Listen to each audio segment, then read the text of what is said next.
Trust isn't built by posting once.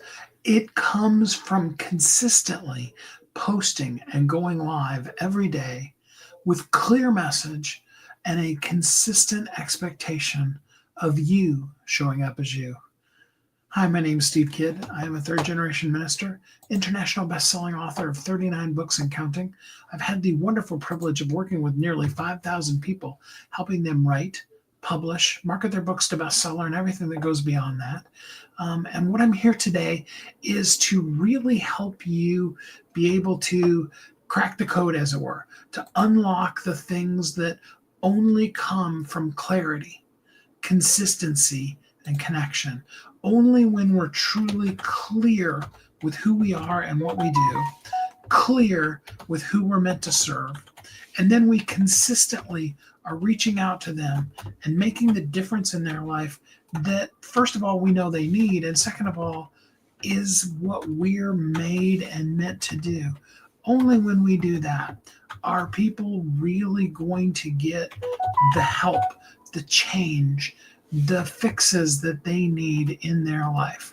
And that's what we're here to do, to be clear, have clarity, to consistently show up, and to do it so that we can connect and make a massive difference in the world with the people that we're meant to serve, with the people who are just crying out for you to be there and be you in their lives. I'm so looking forward to that. Remember, trust comes from consistency.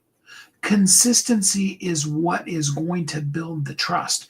You can't just put out one post. Now, we've all read and heard and seen the stories. Somebody will do some kind of a thing, and maybe it's really shocking, maybe it's really, whatever kind of a deal, and go viral. I remember back in the day, and this is a lot of years ago, give you an idea how long I've been in internet space, but back in the day, we had a website, and one of the things on that particular website was these little paper dolls. It was like a online version of paper dolls. For those of you that don't know what paper dolls are, because you never had them or whatever, way back, like in my mom's time, they would cut out pieces of paper that were in the shape of people, and then they would cut out little clothing, and then the clothes have like little tabs. So, you can put the tabs over here and, a tab around, and the person could wear that shirt or those pants or that kind of thing, and those were paper dolls. And then they really resurged, and don't quote me on this, but I've seen them resurge a couple of times in my life. I think the first time was either in the late 70s or early 80s, and then again in the 2000s-ish.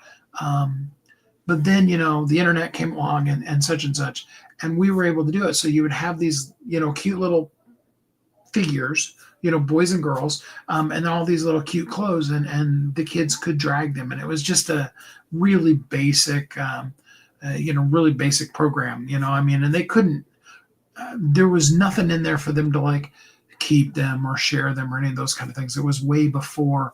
In fact, it probably was actually even before Facebook or any of the, it might have been back in the early days of some of the predecessors to that, but more so it would have been like way back in the days of like Yahoo groups and stuff like that. Okay. So we're talking way back because I'm old.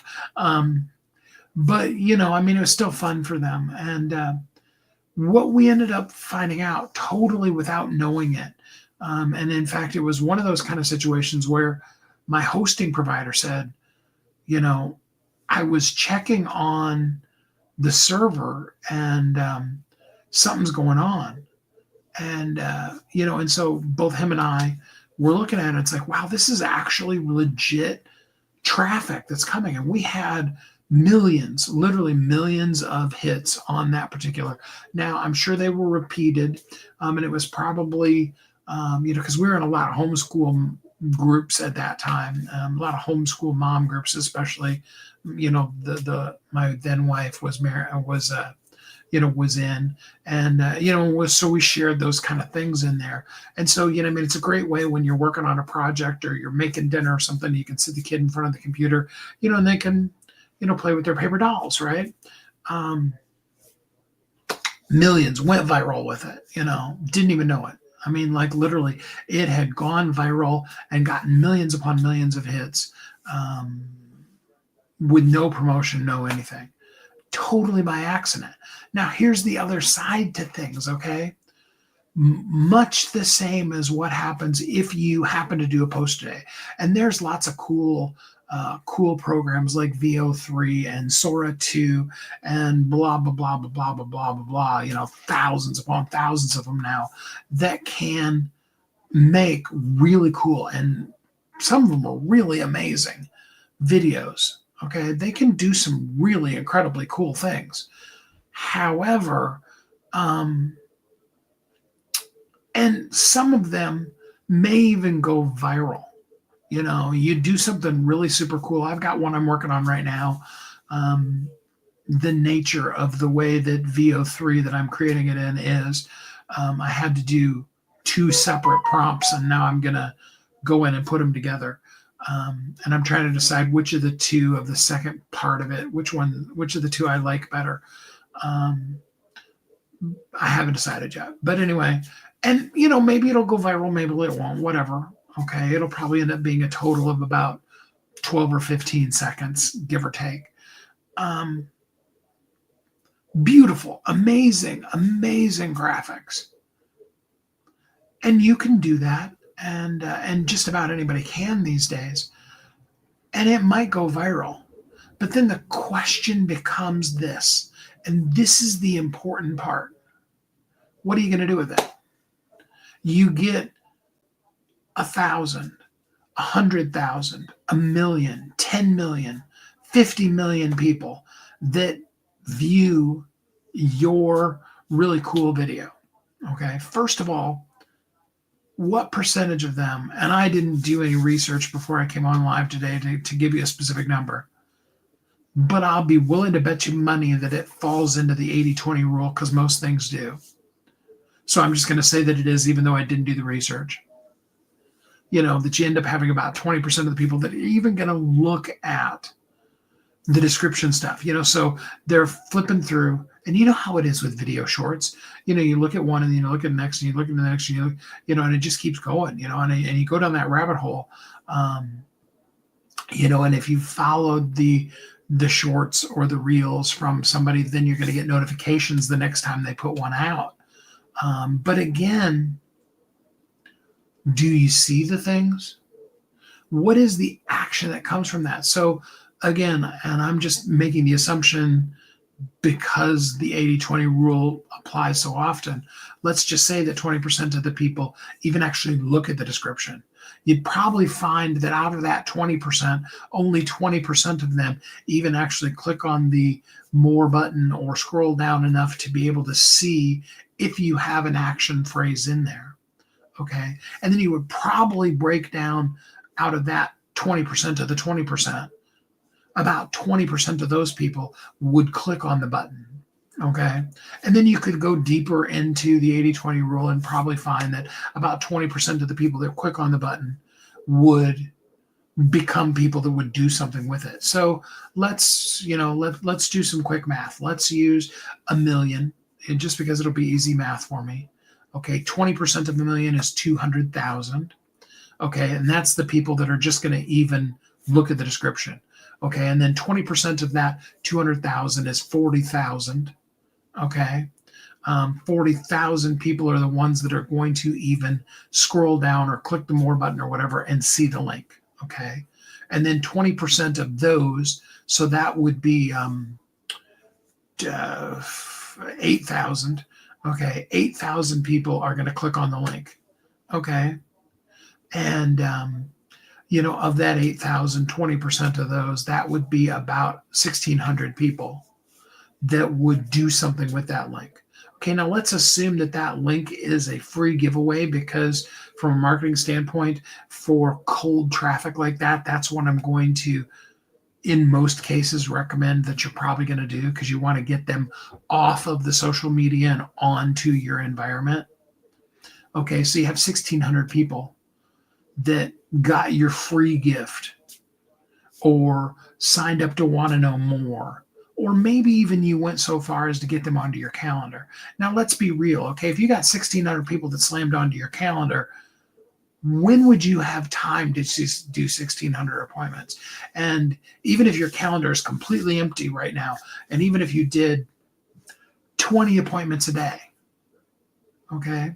But I'm going to go back to, it being 1,600 people that opted in and got your free gift. Do they go to a next situation where they enter into a really basic relationship with you? 20% of those people, so about 320 of them, are going to continue on, meaning that they're going to read your next newsletter or what have you. And then you would drop down below that. So you'd get to the point where you'd get about, give or take, and I'm just using 80-20 rule, assumed research here. You'd end up with about 64 people out of that 320 that, that would click on scheduling a free call with you. And then of that 64 people, again, going back to the 80-20 rule, you'd end up with about 12 or 13 of them that would actually show up for the appointment. And that's just normal with cold sales. And then you'd end up, and if you were closing 20% of those, you'd be an amazing salesperson, which would mean that you'd be closing about, I said 13 people showed up. So that would be, you'd be closing about 2 or 3. So, and if you did that and you got 2 sales, hey, that'd be totally worth it. Absolutely. But now let's go back to the beginning of that. Number one, totally happenstantial. So you have nothing you can do to make it be viral. And don't listen to any of these people that are talking about do this in your video real absolute. It's just bunk, okay? I mean, short of getting naked on camera, which doesn't even always work because you need to be, let's just be really brutally frank. You need to be hot. Guy or girl, you need to be hot if you want to get a whole lot of people. And even the ones with the real hotness, most of their videos are not getting millions of hits. Okay, let's just be real. Okay, you can build a following. You can do all those kind of things. Did you hear what I just said? Very matter-of-factly, you can build a following. Those one-offs are complete happenstance luck, uncontrollable. What you need is consistency. Consistency is what's going to create a community, traffic, a tribe, sales, conversions, people. And even it's what's going to help you create your clarity, because you're going to keep talking and you're going to keep saying the thing and you're going to get feedback and you're going to listen to the feedback and you're going to move from complete chaos to consistent clarity that really then does allow you to connect.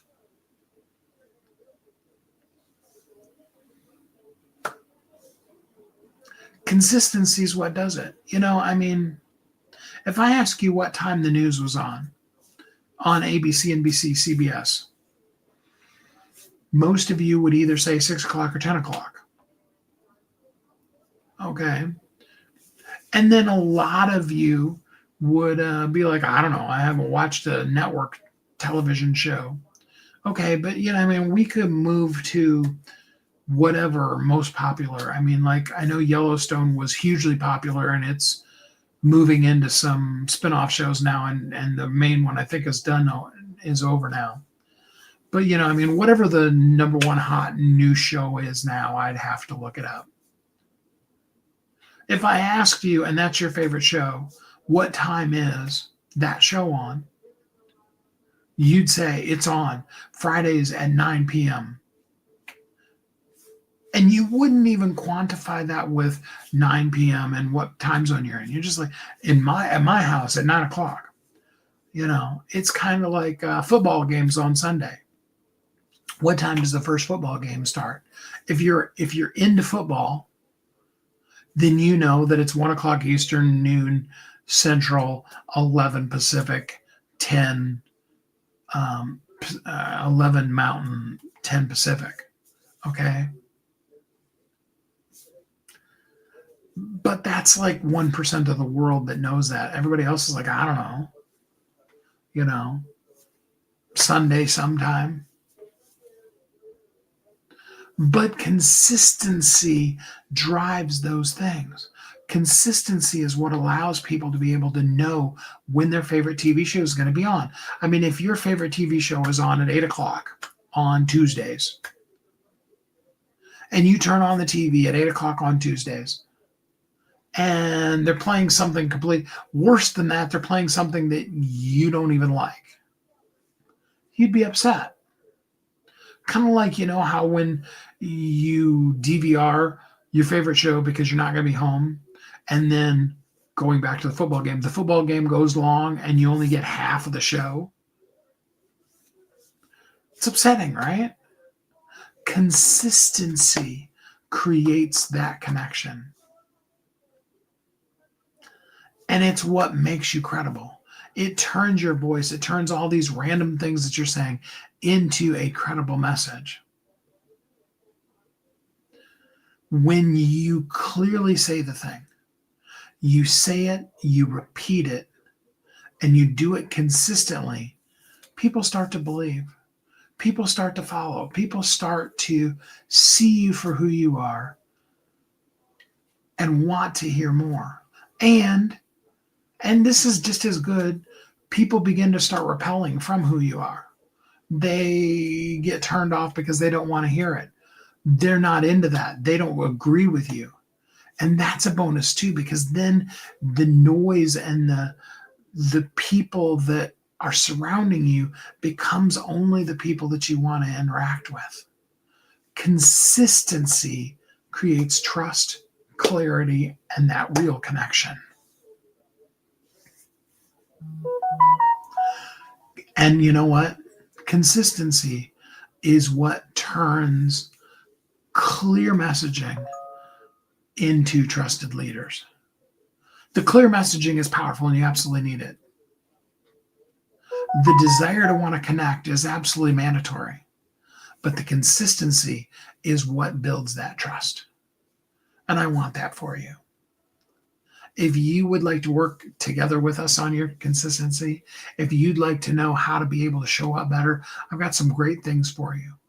Okay. Number one, you can just drop the word map, drop it in the comments, drop it in a DM, and I'm glad to help you map out your clear message and how to consistently share it.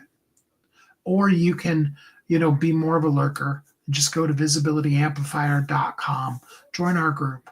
And in there, we are consistently helping you do things. We've got some really great, amazing things for you to be able to do. To consistently show up as you with your clear message to build the know, like, and trust that you need in order to make the impact that you're made to make in this world. I'm so grateful that we get to spend our time together every day. I hope that you're happy, safe, warm, and loved. And then until we're together again next time, which, by the way, is tomorrow, where we're going to talk about when movement multiplies through people. We'll talk about that more tomorrow. And until we're together again next time, I hope you have a great week.